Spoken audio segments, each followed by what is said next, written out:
Salut et bienvenue sur Infomaniac. Alors dans cette vidéo on va voir comment faire un motion blur, donc un flou de mouvement. Alors le flou de mouvement c'est le phénomène qui se crée lorsque par exemple vous souquez votre main devant vos yeux, vous voyez que vos doigts deviennent de plus en plus flous plus vous allez vite. Ce qui est tout simplement parce que votre cerveau, et c'est pareil pour la lentille d'une caméra, n'est pas capable d'interpréter la position exacte, tous les détails exacts de votre doigt si le mouvement est trop rapide, tout simplement. Parce que on a une fréquence, tout dépend de la fréquence d'image, donc le cerveau lui-même est à 60 images par seconde. D'après certains et plus d'après d'autres, ça fait une petite guerre d'ailleurs pour les cartes graphiques. Bref, on va passer ça. Mais quoi qu'il arrive, même les machines ont une certaine fréquence. Elles ne sont pas illimitées en termes de fréquence d'images par seconde. Donc on a justement cet aspect de fantôme, cet aspect de traînée qu'on a quand on a un mouvement. Alors, donc, puisque ça existe dans la vie réelle, autant savoir le reproduire dans le monde 3D. Alors, donc ici vous avez donc une Suzanne qui est au sol, donc sans motion blur, donc c'est une image complètement fixe, alors qu'en réalité j'ai pris cette image au moment où la Suzanne touchait le sol. En fait la Suzanne tombe, mais on ne le voit pas, puisqu'il n'y a aucun flou de mouvement, et juste à côté donc on voit justement la même image prise au même moment, mais on comprend grâce à la traînée, donc au motion blur qu'il y a vers le haut, que la Suzanne vient tout juste de tomber. Donc voilà, donc c'est quelque chose qui est très simple à mettre en place, très simple à comprendre aussi, mais qui change vraiment tout, donc qui donne beaucoup plus de réalisme à vos compositions.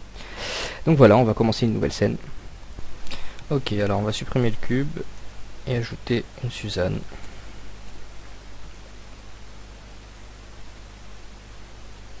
Voilà. Un petit subsurf, histoire de l'embellir un peu. Un petit smooth. On ajoute un plan. On va placer notre caméra sur la Suzanne.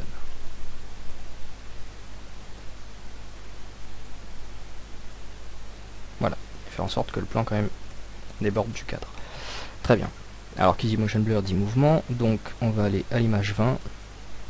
Enregistrer la position de Suzanne et à l'image 0 la sortir du cadre. Je vais me mettre à l'image 20 pour tester quelques paramètres de rendu. Donc là je vois déjà que la lampe est mal placée, donc je vais rapprocher cette lampe ici et mettre une petite ambiance occlusion. Alors l'ambiance occlusion c'est vraiment la technique du feignant, hein. Si on n'a pas envie de paramétrer la lumière, on active l'ambiance occlusion et puis voilà. Un sample 10. Voilà. Très bien. Très bien, ouais.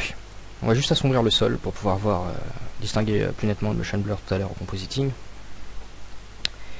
Donc ce sol, on va lui mettre une couleur grise.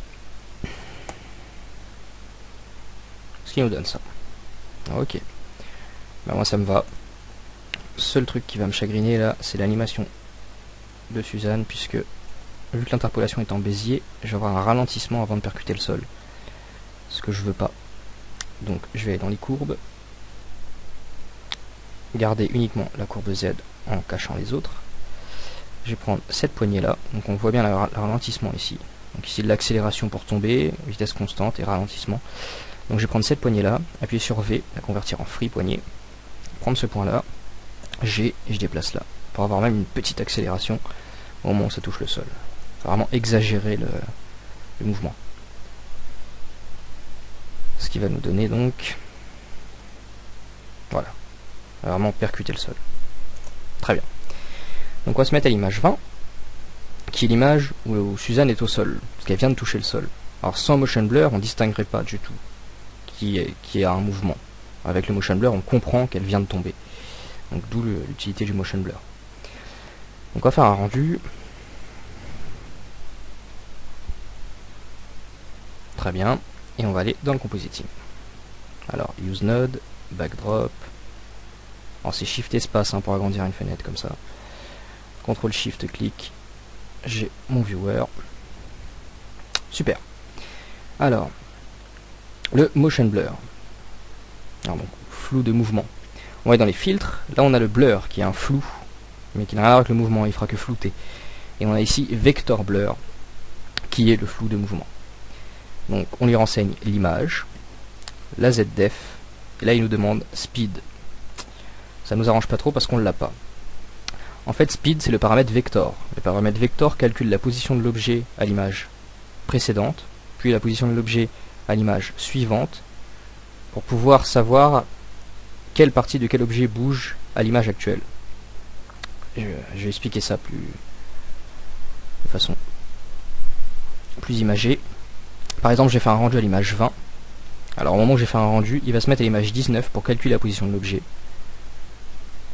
Donc, pardon, on voit ici Suzanne, donc il va se mettre à l'image 19 pour calculer la position de l'objet, puis à l'image 21 pour voir sa position, et va déduire quelle partie de l'objet bouge.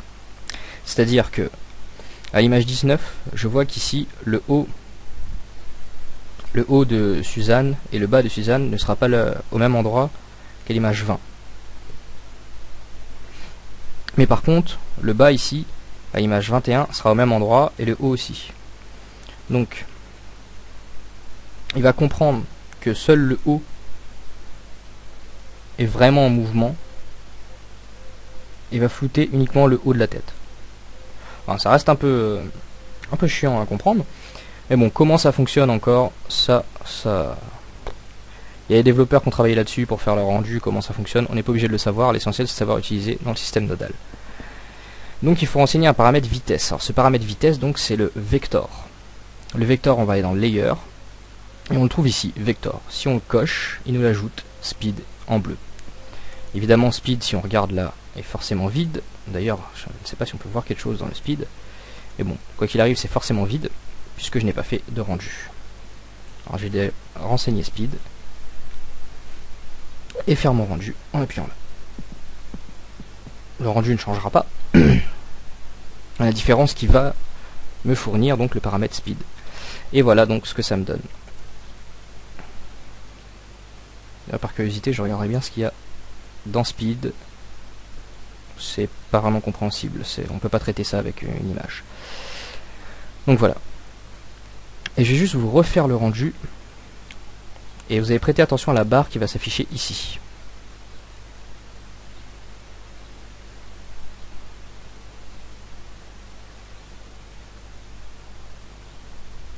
Je vais relancer, c'est peut-être passé un peu trop vite. Très bien.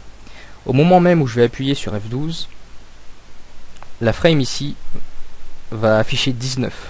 Regardez. Voilà. C'est très bref. C'est parce qu'il regarde la position de l'objet à l'image précédente, puis à l'image actuelle, pour voir le mouvement qu'il a fait et pouvoir calculer le flou. Donc voilà. Ensuite, des petits détails dans ce module, donc Vector Blur. Vous avez le sample ici, qui est le nombre, on va dire la netteté de ce flou, donc le lissage de ce flou. Donc le maximum, encore une fois, c'est 256 pour avoir un flou parfait, parfaitement lisse. Alors j'ai fait un rendu que je n'ai pas continué, donc il n'est pas content. On va finir le rendu.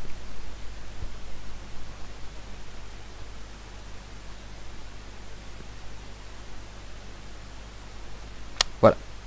Alors vous voyez que j'ai fait mon rendu, j'ai fait mon système nodal, pourtant, mon rendu final, il n'y a pas de motion blur. Alors pour une seule raison, c'est que pour que ça fonctionne, le composite, c'est la fin de mon système nodal que je brancherai au composite. Et là ça fonctionnera. Donc là vous voyez le flou qui est plutôt net, enfin plutôt lisse. Il y a le paramètre blur ici, qui va nous permettre en fait d'avoir plus ou moins de flou. Donc si je passe à 2 par exemple, il va me faire une traînée plus exagérée, donc ça va permettre d'exagérer le mouvement. Voilà. Ou moins, si je trouve que c'est que le mouvement, le flou est trop marqué, donc je peux mettre un peu moins de flou. Donc je vais pouvoir comme ça gérer exactement ce dont j'ai besoin. Alors, je vous déconseille de faire les tests en 256 évidemment, hein, en 32 ça ira très bien. Mais juste au moment où j'ai rendu, passer le sample à 256, c'est ce qu'il peut y avoir de mieux en termes de visuel. Donc voilà pour le motion blur. Donc j'espère avoir pu vous aider et puis à bientôt pour un nouveau tuto.